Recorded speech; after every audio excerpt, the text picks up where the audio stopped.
Hi, my name's Tom, welcome to Quick Licks Weekly, and in this lesson we're going to be talking about chords in the fourth tuning. That's the EADGCF tuning. Before we start, let me give you some tuning notes. So we've got our E, A, D and G like normal, and then we've got a C, which means tuning your B string up a semitone, and a F, which is tuning the E string up a semitone. So what you can do to tune to yourself is do the whole 5th fret on one string to tune the string below method for all the strings. In this tuning, that's how that works. So chords in this tuning, I talked about that in the first video, the very lengthy first video, so pop back to that if you want a very in-depth talk about this, not necessarily in-depth, but a very long talk about this this tuning.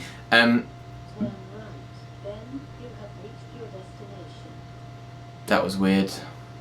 So that was my sat-nav trying to interrupt things there. Like I mentioned in that first video, the chords voicings that we use in this tuning can be transferred to any string. So this shape, if you visualize it, is one of the possible shapes for a major 7.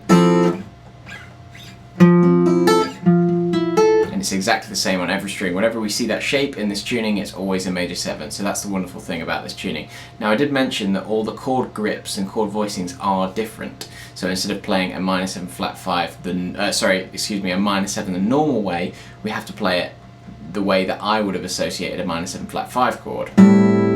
So I play that shape, and my brain for a while was thinking, well, that's a minor 7 flat 5, but it's not because of the adjustments to the tuning. So this is the main thing that we need to get over if we're going to adopt this as our main tuning thing. It's one of those things that can be unlearned over time, or will be unlearned over time, but to hammer it in, you basically need to go over the chords in such a way to remind you that these new shapes are gospel and they are not just modifications of the old ones. So in my head, I'm still, even after like a week of solid playing, and I'm sure will after a few months, I see this shape basically flattening your fingers over the strings as the minor 7 shape, but I need to start adjusting that. And the lick or lesson we'll be doing today is a just simple 2, 5, 1, 6 chord progression in this tuning. And the wonderful thing about it is we can move this wherever we want on the neck. The maximum I'm using is a stretch over 5 strings, so we can use it on this string set and then move it onto the next string set, which I'll do at the end, which is fantastic because we don't, if I was wanted to do this chord progression on these next 2 strings, I'd have to think beforehand in standard tuning how to adjust for that major 3rd tuning. We don't have to do that in this tuning. So I'll play the chord progression slowly first and talk you through it. There's no sort of real up to speed thing, it's just whatever you would want to do tastefully. So the first chord we're doing is a D minor 7 chord. So we've got our minor 3rd, our minor 7, and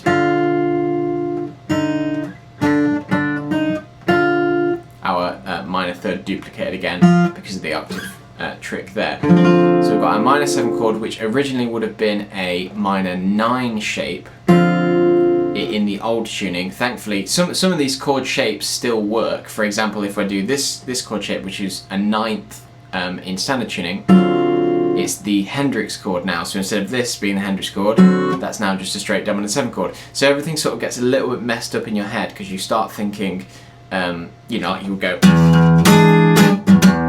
for the Hendrix style of playing. Well, that's just a straight dominant 7, so you'd have to go. So you do have to make concessions for this tuning there, but hopefully once you've locked them into your memory, they're all set. So we've got our minor 7 chord, then we're going to play G7. Now that is a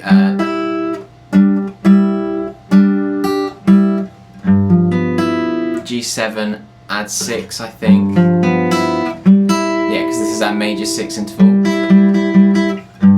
on top of a normal G7 chord. That would have been a G7 sharp 5 in standard tuning. So again, that was an altered chord that I used to grab if I was doing a 2, 5, 1 and a minor. And I always used to know, I'll grab this shape and it will give me a sort of dissonant outside sound that resolves nicely. In this shape, it sounds quite nice, sounds quite pretty. So you've got to readjust these things. The wonderful thing is it forces you to think intervallically. Like I just said there, if I wanted a dissonant or outside sound, I would have just grabbed this chord. And I would have just grabbed it and I wouldn't have even thought, oh, it's a sharp 5 that's giving me that tonality. So it's forced me to relearn everything, and it's forced me to relearn everything properly in such a way where I know where to use things correctly, instead of just going, I want it to sort of sound like this or do this grip that one guy used that I thought was nice. So it does require a lot of work, but it's become very rewarding. So after that we've got our major 7 shape, which is very similar to that, which is here.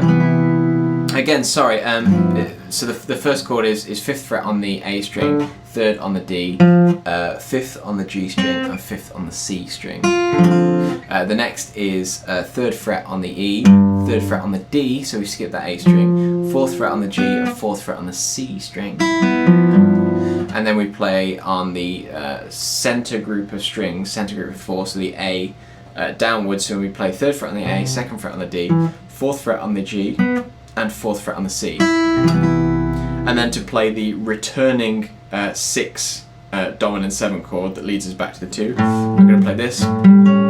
Excuse me, no I'm not. Which would have been my 13 shape. And now that is just a straight dominant 7 chord, because we're just repeating that. No, it's not. Yeah, straight dominant 7 chord, because we're just repeating that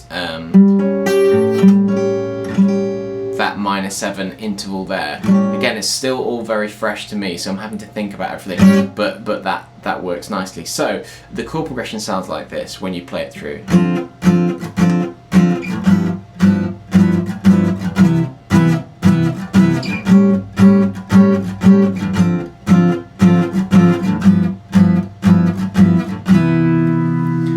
Sounds very nice, and it's all workable. Again, one of the main things I was worried about is chords when I was moving to this tuning. I mentioned another chap's channel who plays solo jazz style guitar fantastically well in this tuning. I'll stick a link for that around here somewhere.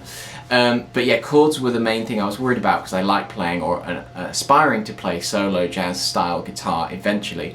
But still, you can use these chord voicings. Some of them are not as usable, or some of them, like this one for example, is even bigger stretch in this tuning, and it's just too big for me. But there'll be other chords that present themselves that would have been too difficult to stretch before this way. So swings and roundabouts, it just takes a little bit of effort. So again, like I mentioned before, this is a nice chord progression.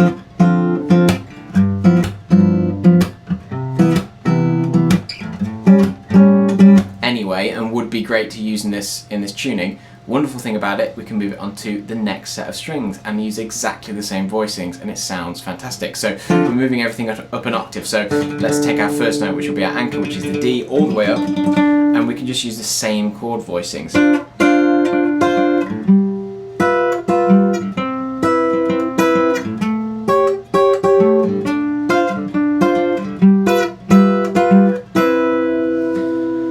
So we haven't had to make any concessions for the tuning there, it's all just transferred fantastically. And if we want to modulate that in any keys, if we wanted to modulate, now let's see if I can bring my music theory brain in. Okay, I'm not going to modulate it because I'm terrible at that, but if we wanted to just move up a minor 3rd and do the exact same chord progression, we literally just move it up. Sorry, that was a tritone, not a minor 3rd. We literally just move it in that direction and it works. So you're thinking initially more in scale, in patterns and grip shapes and stuff, but eventually these will get ingrained, and you only need to learn sort of 1/3 of them. So you know, some would call it lazy. I'm not advocating this for everyone. Again, open chords. You know, you can't play your old shapes. You can't, you know, probably strum along to Bob Dylan songs.